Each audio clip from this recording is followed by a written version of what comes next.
Ma noi in questo momento tutti i nostri movimenti di mercato portano a calciatori, diciamo, adatti a proporre almeno in partenza un 3-5-2. Dico almeno in partenza perché poi io non sono un integralista e qualora mi accorgessi che, diciamo, non riuscissimo a trovare l'equilibrio, si può anche, diciamo, cambiare e cercare qualcosa di più, diciamo, che dia maggiori garanzie. Quindi, però in questo senso noi le idee che abbiamo sono molto chiare: una squadra di gamba, una squadra che attacchi la profondità, una squadra non statica e che soprattutto porti in dote delle grandi doti agonistiche e diciamo, di grande motivazione, perché per fare un campionato che abbiamo in testa di fare servono queste doti.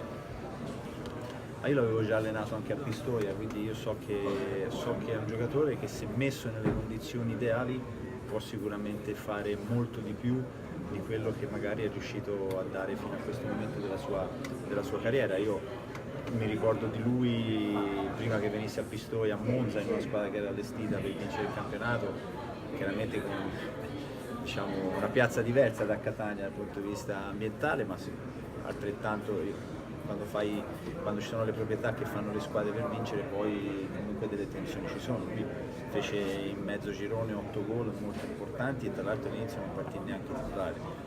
Per me ha tutte le caratteristiche per potersi ritagliare un ruolo importante in questa squadra, però è chiaro che poi dobbiamo completare l'organico. Come ho detto prima, io voglio almeno 2 calciatori per ogni ruolo e quindi dovrebbe arrivare anche un altro attaccante che possa giocarsela con lui. Lui chiaramente sa cosa voglio io, forse mi conosce meglio degli altri, quindi per lui questo deve essere un vantaggio da sfruttare.